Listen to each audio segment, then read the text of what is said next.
हामी साथीहरू चाहिँ बिदाको दिनमा जिम जाने भनेर प्लानमा एकै ठाउँमा बसेर चिया गफ गरिरहेको थियौँ, चिया पिइरहेको थियौँ। अनि यतिकैमा टिकटक पनि हेरिरहेको थियौँ। अनि एकदमै सडनली अनप्लान रूममा चाहिँ आज घुम्न जाऊँ भन्ने साथीहरूको प्लान भयो। अनि सबैले ल हुन्छ ल जाऊँ भन्ने भयो। अनि त्यसपछि चाहिँ अब जाने त कहाँ जाने होइन। त्यसपछि नि हामीले यसो सर्च गर्दाखेरि चाहिँ एकदमै नजिकै अनि एकदमै ब्युटिफुल प्लेस देखियो होइन। हेनली अन थेम्स एफोर्ट साइडको डिस्ट्रिक्टमा चाहिँ एकदम राम्रो ब्युटिफुल ठाउँ रहेछ टिकटकमा देखेको। अनि त्यसपछि अनि हतारमा ल सबैजना जाऊँ भनेर साथीहरू चाहिँ सबैजना मिलेर निस्क्यौँ एकैछिनमा रेडी भएर।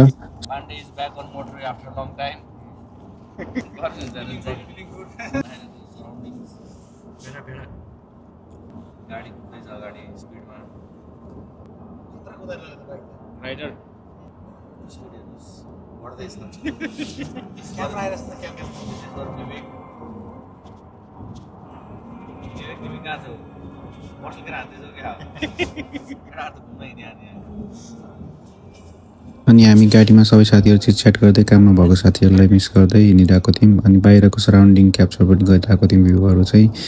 अनि एकदमै राम्रो थियो।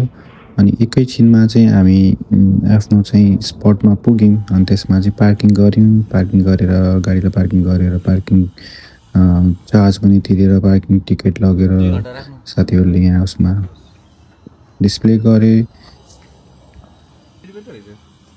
सस्तो रहेछ। मैले फेरि महँगो ठाउँमा ल्याउँदिनँ क्या, फेरि महँगो ठाउँमा चाहिँ ल्याउँदैन। क्रेडिट चलाएर जिरो बनाएर हो क्या, यसले पनि पत्याएन क्या कन्ट्याक्टिभ मात्रै काट्दै क्या। 2 ठाउँमा 2000 काट्यो डिस्प्ले गरेर। मन्डे टु स्याटरडे 8 देखि 1 घन्टाको डेट। अब टिकट गाडीमा राखिसकेपछि हामी चाहिँ अब ब्याक टु आफ्नो स्पटतिर लाग्यौँ। Henley on Thames river side. यो भएर चल्दै माछामा हाल्ने किन चाबीवाला मान्छे आएको छैन भयो भने आज मिलेसम्म अझै बैना हाल्ने भन्छु। बैना कतिमा आयो अहिलेलाई त त्यस्तो दिनुपर्छ भन्ने ए हो त्यसो हानि नि हेर्दैन पाइ भन्ने के भन्छ रहनु यो घरमा बैना हान्ने के गर्नु अब जस एउटा दुःख चाहिँ के भने टाढा बस्नु होइन त रेन्टमा दिने हो त्यो घर। रेन्टमा भयो त ठिक छ। 2-4 घर छ नि त उसको कहाँ बसिसक्ने त्यो पनि सर चाहिँ खर्च टाढो हो अलि करियर एरिया भएर प्रपर युज गर्ने रे अनि हामी चाहिँ जाने क्रममा पछाडि चाहिँ बोइज टक भइरहेको थियो, अगाडि चाहिँ कपल टक भइरहेको थियो। अनि हामी यो सबैजना रमाइलो गर्दै बाटोमा पनि रमाइलो गर्दै गफ गर्दै हिँड्दै अनि साइडको भ्यूहरू चाहिँ हेर्दै एकदम इन्जोय गरिरहेको थियौँ। फाइनली चाहिँ हामी थेम्सन रिभरमा चाहिँ यो हेनलको रिभर साइडमा चाहिँ पुग्यौँ। अब यहाँको चाहिँ हामीले लेकलाई एकदमै इन्जोय गरेर रमाइलो सराउन्डिङ। अनि त्यसपछि हामी डगसँग पनि थोरै प्ले गऱ्यौँ।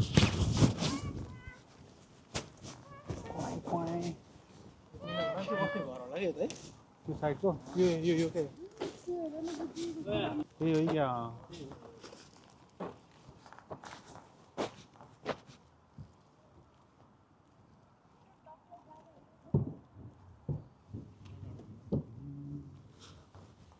अनि हामीले त्यहाँनिर एउटा बोर्डमा चाहिँ गोर्खा लेखेको चाहिँ देख्यौँ। अनि त्यसपछि त्यसलाई मैले क्याप्चर गरिहाल्ने।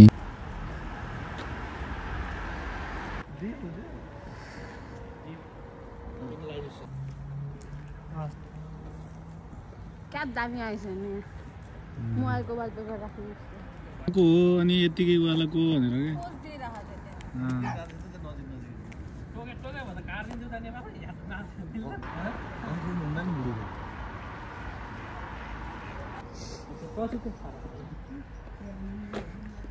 केही समय चाहिँ हामीले रिभर साइडमा टाइम स्पेन्ड गरिसक्यो। अब हामी ब्याक टु चाहिँ टाउनमा गयौँ होइन। त्यतातिर रमाइलो थियो, एकदमै ब्युटिफुल लाइटिङहरू थियो। मेबी क्रिसमस नजिक आएको आउनु लागु भएर पनि होला, एकदमै लाइटिङहरू चाहिँ एकदम सजाउ जस्तो देखिरहेको थियो। यो हामी एकदम स्विजरल्यान्डमा एकदम चिसो छ अहिले एकदम राइडिङ त खतरा फास्ट एन्ड फ्युरियस हो फेरि राइडर उयो हो फेरि फास्ट एन्ड फ्युरियस राइडर ठिकै छ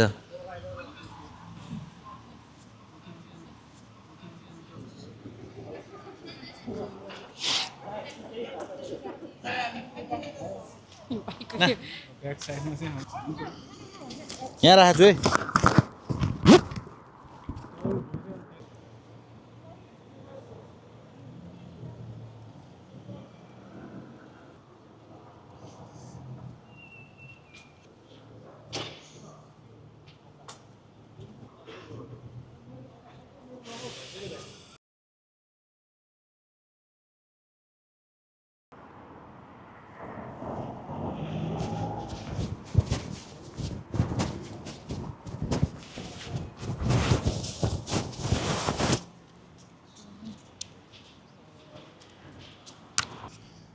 आज छुट्टीको दिन के गरौँ भइरहेको एकदम कोसिस तरिकाले हामी जाउँ न त घुम्यौँ भनेर सबैभन्दा नजिक ठाउँ जुन छ होइन त्यहीँ आएको तर एकदम जे भयो नि राम्रो ठाउँ आएछौँ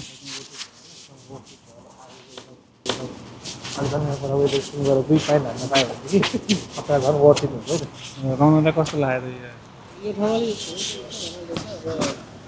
हल्का बाल्नु आएर खोइरहेछ अब हाम्रो राइडर भनेको नेक्स्ट टाइम कोसँग आउने प्लान गरियो त एउटा मेन्टालिटी कस्तो भयो त अब नेक्स्ट टाइम चाहिँ अब यसो जोडीसँगै आएला जस्तो छ जोडीसँग आउनु रमाइलो छ त जाडो महिनामा गरीमा चाहिँ हुँदैन हामी अर्को जोडी पनि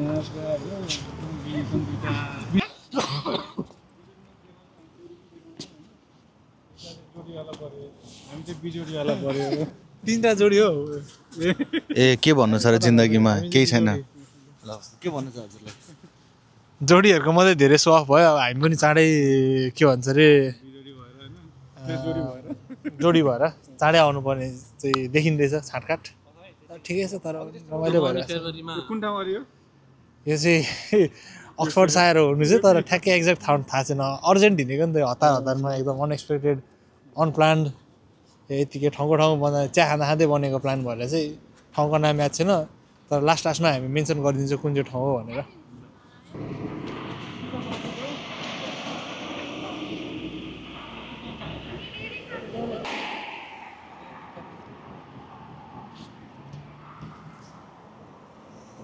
एकदमै भएको होइन अब हामी अलिकति अगाडितिर जहाँ एकदम ब्युटिफुल छ एकदम नेचुरली नै ब्युटिफुल हाम्रो साथीहरू अगाडि गइरहेको छन् हिँडिरहेको छन्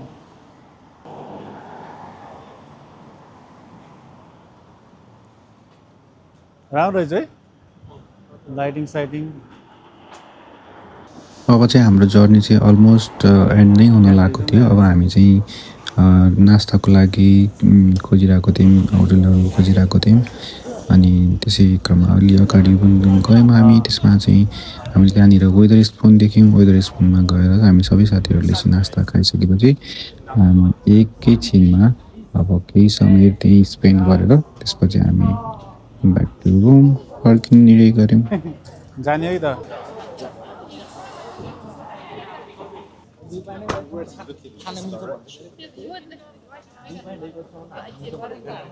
प्रतिमाको उबाट त कार्ड पनि डिस्काउन्ट हुन्छ होला नि कति पर्सेन्ट अरे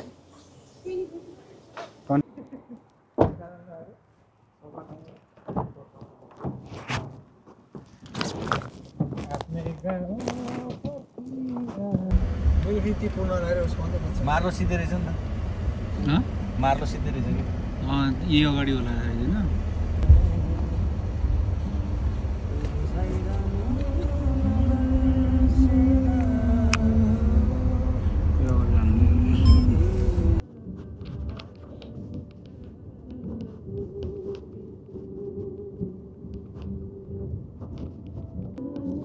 अब त्यहाँबाटदेखि हामी सबै ब्याक भयौँ घरको लागि अलमोस्ट 7 नाइट इभिनिङमा 7 भइसकेको थियो अनि आउँदा 1 घन्टा 1.5 घन्टाको जस्तो बाटो थियो अनि त्यसमा चाहिँ हामी भोलि सबैको अर्ली चाहिँ मर्निङमै सिफ्ट भएको भएर त्यसपछि हामी ब्याक टु होम आयौँ एकदम रमाइलो भयो एकदमै इन्जोय गऱ्यौँ सर्ट एन्ड स्विट प्लान थियो थ्याङ्क यू फर वाचिङ